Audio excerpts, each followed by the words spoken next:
का आपका CUET score different subjects में क्या था? So in history, I scored 200 out of 200. In political science, also 200 out of 200. Sociology is 188 and English is 158. 158. So Rishika आज जो है जीसस मैरी कॉलेज जो कि दिल्ली यूनिवर्सिटी का one of the best college है, वहाँ से साइकोलॉजी प्लस सोशियोलॉजी में BA प्रोग्राम का कोर्स कर रहे हैं। एंड इस वीडियो में हम ऋषिका से पूरी स्ट्रेटजी जानने वाले हैं कि कैसे उन्होंने 200 आउट ऑफ 200 स्कोर किया। So Rishika you score 200 out of 200 in history. So थोड़ा स्ट्रेटजी इन डेप्थ बताइए बच्चों को, चैनल वगैरह के नाम, रिसोर्सेज के नाम खुल के जो बताने हैं, डोंट वरी कि दूसरे चैनल्स हैं यूट्यूब पे या कहीं कुछ भी, और पूरी आप अपनी स्ट्रेटजी बताइए हिस्ट्री So हिस्ट्री के लिए मैंने यूट्यूब का कोई चैनल एज सच प्रेफर नहीं किया था। लाइक ठीक है, कोई सी वीडियो अगर समझ में ना आई तभी मैंने उससे देखा था। हिस्ट्री के लिए जब मेरे बोर्ड्स एग्जाम खत्म हुए देन आई स्टार्टेड कि एक बार PYQs लगा लिए, ताकि ना एक बार अंदाज़ा हो जाए कि ऐसे ऐसे क्वेश्चन आते हैं, ये इंपॉर्टेंट है, इसमें से ज़्यादा आएंगे।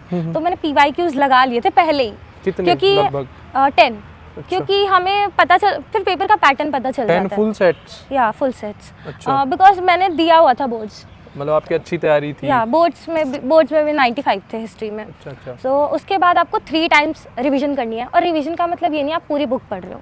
फर्स्ट टाइम आप पूरा गो थ्रू करो क्या है क्या नहीं है चैप्टर में। Second time highlight the points and make short sticky notes जो होते हैं छोटे छोटे, वो पेज के साइड में लगा लो ताकि आपको पूरा पेज दोबारा ना पढ़ना पड़े। आपका माइंड याद कर लेगा वो छोटे छोटे जो नोट्स होते हैं उससे। और 3 times revision is necessary, I think करनी ही है आपको वो चीज़, उससे ज़्यादा भी आप कर सकते हो। ठीक है। और उसके बाद आप जो बता रहे थे डेट्स एंड ब्लू बॉक्सेस वाली चीज़, या जो छोटी छोटी चीज़ें होती है, dates are very important in history. और ब्लू बॉक्सेस जो छोटे छोटे बॉक्स आते हैं जिनमें स्टोरी दी होती है, हमें लगता है वो इंपॉर्टेंट नहीं है, बट उसमें से डायरेक्ट पैसेज उठ के आते हैं और डायरेक्ट क्वेश्चन भी आ जाते हैं। सो अगर आपको कंटेक्स्ट नहीं पता होगा, उस बॉक्स के बीच का पार्ट देंगे, वो पैसेज दे देंगे, वो पूरा बॉक्स नहीं देंगे आपको। तो वो आपको बॉक्स का भी पता होना ज़रूरी है। बस यही पॉइंट है, आपको बॉक्स याद रखने, डेट्स याद रखनी है, 3 टाइम्स रिवीजन करनी है एंड शॉर्ट नोट्स बनाने हैं। पूरी बुक रिवाइज नहीं करनी। अगर आपने अभी तक भी कुछ नहीं पढ़ा है तो पूरी बुक आप मत पढ़ने जाइएगा, तीनों बुक्स बहुत बढ़िया, आप शॉर्ट नोट्स उसके निकाल लो छोटे छोटे करके, तो उससे भी हो जाएगा। ठीक है। तो मतलब मोटा मोटी इनकी हिस्ट्री की तैयारी बहुत अच्छी थी, तो इन्होंने डायरेक्ट PYQs 10 सेट लगाए। बट अगर आपकी इतनी अच्छी नहीं है तो इट्स नॉट रिकमेंडेड कि आप पहले 10 सेट और previous year question papers attempt करें। आप पहले अपना फटाफट 1 या 2 रीडिंग दे ले, रिवीजन कर ले, 1 या 2 रीडिंग NCERT का या नोट्स का, और उसके बाद आप full set previous year question papers लगा करके एनालाइज करने की अब आप कहाँ पे हैं, कौन से स्ट्रॉन्ग चैप्टर हैं, कौन से वीक हैं। स्ट्रॉन्ग वालों को थोड़ा रिवाइज करो, वीक वालों को थोड़ा ज़्यादा रिवाइज करो। ठीक है। Now let's go to political science. So what was again your strategy for the political science? So my strategy was same history की जैसे थी। मैं हर सब्जेक्ट के शॉर्ट नोट्स ज़रूर बनाती थी, क्योंकि मुझे पता है मैं पूरा रिवाइज नहीं कर पाऊंगी। 1 पेज नोट्स बनाने की आप कोशिश करो। स्टिकी नोट्स आप तो साथ साथ बनाओगे, लेकिन अगर आपको एग्जाम के 1 दिन पहले रिवाइज करना है तो आपके पास 12, 16 इतने चैप्टर्स हो जाते हैं। सो वो 16 पेज के आपके 16 पेजेस के आपके 16 ही नोट्स होने चाहिए। आई मीन 16 चैप्टर्स है, 16 पेजेस के नोट्स। वो शॉर्ट नोट्स, उसमें आप सब कुछ कवर कर दो, बहुत छोटा छोटा लिखो। छोटा जो हिस्ट्री के लिए थी वही रिवीजन स्ट्रैटेजी सेम है इसमें भी, बट थोड़ा सा मैंने शॉर्ट नोट्स इसमें ज़्यादा बनाए थे, क्योंकि पॉलिटिकल साइंस में थोड़ी थ्योरी ज़्यादा है। अच्छा। वो आपको याद रखनी पड़ेगी। अगर थोड़ा सा भी घुमा के आ गया, क्योंकि साउथ इंडिया है, केरल है, इस टाइप से क्वेश्चन थोड़ा सा घुमा के दे देते हैं, फिर आप कंफ्यूज हो जाओगे नामों में। और जो बॉक्सेस में नेम्स होते हैं वो ज़रूर पढ़ना, उसमें से क्वेश्चन आते हैं कि इन्होंने क्या किया, इन्होंने क्या किया।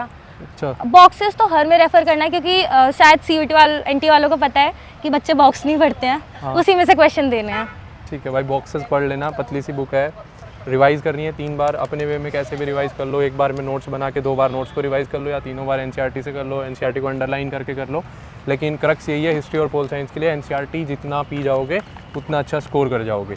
अब उसके बाद अगले सब्जेक्ट से पहले मैं आपसे ये जानना चाहता हूँ कि जब आप previous year question papers attempt करते थे फुल लेंथ के, तो किस माहौल में करते थे? क्या जितना समय आपके टाइम पे 45 मिनट का होता था, तो 45 मिनट से पहले मम्मी ने बुला लिया, भाई ने बुला लिया, अच्छा, वो हो गया? या मॉक देने के बाद, या मॉक ही मैं उसको बोलूँगा, अगर मॉक इज जस्ट एन कि जैसा पेपर होता है वैसे ही आप पहले कर रहे हो, तो उसमें मॉक में नए क्वेश्चंस करो या पुराने करो, दैट डजंट मैटर्स। तो उसके अंदर आप एनालिसिस कैसे करते थे देने के बाद? तो ओवरऑल आप थोड़ा उसके बारे में बताइए। सो मैं ऑनलाइन मॉक्स लगाती थी तो मुझे खुद एनालिसिस करने की ज़रूरत तो नहीं पड़ती थी। समटाइम्स होते थे कि मैं बुक से कर रही हूँ तो उसमें थोड़ी डिफ़िकल्टी होती थी OMR से चेक करने में। सो मम्मी ने बुला लिया, मेरे साथ इसलिए नहीं हुआ क्योंकि मैंने जैसे ही मेरे बोर्ड्स के एग्ज़ाम ख़त्म हुए 2 दिन के अंदर मैंने लाइब्रेरी ढूंढी। देन मैं लाइब्रेरी में जाती थी, तो लाइब्रेरी में कोई डिस्टर्ब नहीं करता आपको। हाँ। आपका अपने तरीके से आप पढ़ो। तो मैं 45 मिनट्स के पूरे मॉक लगाती। कभी कभी होता था मेरा पेपर जल्दी हो जाता था, कभी किसी क्वेश्चन में स्टक हो गई तो सी रहेगी, एग्जाम में स्टक हो गई तो रुकूंगी थोड़ी ना। सो वो हो जाता था, तो वो दिक्कत नहीं हुई कभी मॉक्स लगाने में, क्योंकि लाइब्रेरी में 1 महीना पूरा लाइब्रेरी में पढ़ाई। एनालिसिस का मतलब ऑल्दो हमने DUBuddy ऐप और वेबसाइट पे तो दे ही रखा है, जैसे ही आप अटेम्प्ट करोगे तो स्ट्रॉन्ग एंड वीक आपका पता चल जाता है। तो जो स्ट्रॉन्ग आपके आते थे वहाँ पे उनको बिल्कुल छोड़ देते थे कि अब इनको नहीं पढ़ना है, उनको थोड़ा बहुत रिवाइज करते थे? उनको छोड़ा तो नहीं था, बट ये पता था कि मेरे स्ट्रॉन्ग पॉइंट्स है, लेकिन वीक पॉइंट्स पे ज़्यादा ध्यान देना। स्ट्रॉन्ग में अगर थोड़ा मुझसे घुमा के भी पूछ दिया ना मैं कर दूंगी, बट लेकिन वीक में अगर मैं थोड़ा सा भी घुमा दिया तो मैं नहीं कर पाऊंगी। मुझे ये था, मैं डेट्स में थोड़ी सी कमज़ोर हूँ। सो आई एम पूरी एक एक डेट याद करनी है लिख के। अच्छा। और खुद घुमा के क्वेश्चन करने। खुद नहीं आ रहा अपनी मम्मी को पकड़ा दो कि मम्मी एक बार सुन लो मुझसे, ये मुझे नहीं आ रहा है। अच्छा। मम्मी जितना अच्छे से आपको समझा सकती है कोई नहीं समझाएगा। कुछ मेमोनिक्स भी बन जाते हैं ना, बात करते करते कि ऐसे याद कर लो। और अगर लग रहा है कि बिल्कुल ही डेट याद नहीं हो रही है, प्लीज़ अपने दिमाग पे प्रेशर मत डालो। अब बिल्कुल ही जब याद नहीं हो रही है, अगर वैसे हो जाती है, अगर आप 2-3 बार रिवीजन मारो आपको याद करने की ज़रूरत भी नहीं है, वो अपने आप ही आपके माइंड में आएगी। हाँ इस बार ये हुआ था। अभी आपको कैसे याद है 1947 में इंडिपेंडेंस मिली थी, बिकॉज आप बार बार रिवाइज कर रहे हो। सो रिवीजन एंड कंसिस्टेंसी, ये नहीं आप एक दिन 2 घंटा पढ़े और अगले दिन फिर आप 7 घंटा पढ़े, उसके अगले दिन आपने छोड़ दिया कि मुझे पढ़ना ही नहीं है। सो डेली अगर आप 2 घंटे भी पढ़ रहे हो, मीन्स वैसे 2 घंटे अच्छे नहीं है, आप कम से कम अभी के टाइम पे 5 से 6 घंटे पढ़ो please. This is minimum, maximum आप कितना भी लगाओ वो आपके ऊपर है। ठीक है, मैक्सिमम डिपेंड करेगा कि बोर्ड्स के टाइम में कैसा प्रिपेयर्ड थे। अगर अच्छे नहीं थे तो भाई अब ज़्यादा पढ़ना पड़ेगा ताकि अच्छे हो जाओ। काफ़ी बच्चों का फ़ोन आता है मेरे पास, भैया पहले नहीं करा अब क्या करें? मैं कहा पढ़ो। मतलब कितना पढ़ें? मैं कहा और लोग 6 पढ़ रहे हैं तो 12 पढ़ो, क्योंकि इतने दिन नहीं पढ़े तो अब डबल पढ़ो ना। ये सोच के पढ़ो कि जब हम नहीं पढ़ रहे दूसरा सामने वाला पढ़ रहा होगा, कंपटीशन वही बढ़ा रहे हैं। हाँ, तो मतलब लिटरली यार यही करना है। अब काफ़ी बच्चे बोलते हैं कि 1 महीने में हो जाएगा। भाई 1 महीने 1.5 महीने में हो जाएगा। इतने भी वीक नहीं हो, 12th पढ़ी है, थोड़ा बहुत क्लास में गए हो, NCERT शुरू में नहीं पढ़ी, कोई नहीं अब पढ़ लो, कितनी NCERT है उसके नोट्स मिल जाएंगे, क्वेश्चंस अटैम्प्ट करो ज़्यादा से ज़्यादा। क्योंकि जो कॉम्पिटिटिव एग्जाम होता है ना, वो ओवरऑल सिर्फ पढ़ाई का नहीं होता, वो माइंडसेट का भी एक एग्ज़ाम होता है कि अब दूसरे लोगों से बेटर कैसे कर रहे हो। काफ़ी बच्चे जो आज बहुत ज़्यादा पढ़ रहे होंगे, during the exam time pressure feel कर जाएंगे, वो लोग नहीं उतना अटेम्प्ट कर पाएंगे चीज़ें। तो बिल्कुल हो सकता है, अभी 1-1.5 महीना है, उसमें भी हो सकता है, बहुत ज़्यादा तैयारी नहीं है। लेकिन अब के बाद आपकी क्या स्ट्रेटजी रहेगी? Number of hours, consistency plus revision. Consistency मतलब जैसा कि ऋषिका ने बताया कि डेली पढ़ो यार। ये नहीं है कि एक दिन पढ़ा और आज ही सारी डेट्स याद करूँगा, नहीं होगी। आज भी होंगी कुछ, छोड़ दो जो नहीं हो रही, कल फिर से रिवाइज़ करो, परसों फिर से रिवाइज़ करो, 10 दिन बाद देखना आधी चीज़ें रिवाइज़ हो जाएंगी। क्योंकि ये जो दिमाग है वो रिवीजन वाली चीज़ों को ज़्यादा याद रखता है। आपने जो CVT के मतलब जो टाइम के अंडर बैठ के क्वेश्चंस अटेम्प्ट करे थे 45 मिनट्स के, और PYQs previous year question paper full sets के जो अटेम्प्ट किए थे, वो कौन से प्लेटफॉर्म से अटेम्प्ट किए थे? हाँ, so one and only DUBuddy। सो मैंने एक बार यूट्यूब पे सर्च मारते हुए कि कौन से चैनल्स अच्छे हैं, तो मुझे DUBuddy मिला। वहाँ पे मैंने वीडियो देखी कि इसका ऐप भी है। वहाँ पे जाके आप PYQ सॉल्व कर सकते हो। मैं गई तो मैंने उस पर देखा, बनाई ID वगैरह, देखा कि एक क्वेश्चन में आपको 2 पेपर्स फ्री थे तब। हाँ, एक सब्जेक्ट के, या एक सब्जेक्ट के आपके 2 पेपर्स फ्री थे कि आप वो सॉल्व कर सकते हो। तो मैंने उसे सॉल्व किया। देन कॉन्फिडेंस आया थोड़ा सा। उसमें ना आपकी रैंकिंग भी दिखा रहे थे कि आप कहाँ लाई करते हो बहुत सारे बच्चों में। तो वो रैंकिंग भी देखी, देख के अच्छा लगा कि अगर मैं करूँगी थोड़ा सा अच्छा रहेगा DUBuddy पे। उसके बाद मैंने फिर उसके मॉक्स खरीदे और मैंने वहीं से सॉल्व किए थे डायरेक्ट बोर्ड एग्ज़ाम के बाद। और वहाँ पे आप ये भी आप बता रहे थे मुझे जब हम लोग बात कर रहे थे कि 50+ अवेलेबल हैं। हाँ, इंग्लिश के उसके लिए 50+ अवेलेबल थे और बाकियों के लिए भी 30+ थे। हाँ, so this is the unique thing about DUBuddy। हमने क्या कर रखा है, प्रीवियस ईयर क्वेश्चन पेपर सारे कलेक्ट करके लगा रखे हैं। 30 या 30 से ज़्यादा ही आपको मिलने वाले हैं हर एक सब्जेक्ट के, history, pol science, arts, commerce, जो भी आप बोल लो। और वहाँ पे होता क्या है कि अगर आप 12 से 15 शिफ्ट के previous year question paper attempt करके जाते हैं अपने एग्जाम में, तो मोस्टली क्वेश्चंस के पैटर्न या क्वेश्चन टाइप्स आपको रिपीट होते हुए दिखेंगे। So do check out and you can use my code Sumit to get maximum discount from time to time 10% से लेकर के 40% या 50% तक अलग अलग डिस्काउंट चलते रहते हैं। तो जब भी आप इस वीडियो को देख रहे हो आप सुमित कोड यूज़ करके देख सकते हैं, अलग अलग डिस्काउंट आपको उस टाइम के हिसाब से वहाँ पे मिल जाएगा। एंड वन मोर थिंग, मैंने बुक्स भी ली थी PYQs के लिए, बट ना मैंने जब सॉल्व किया उतने ऑथेंटिक नहीं थे। मुझे आपको कहीं भी और प्रीवियस ईयर क्वेश्चन नहीं मिलेंगे, आप वीडियो देखोगे एक प्रीवियस ईयर क्वेश्चन मिलेगा और वो भी कितनी देर बाद।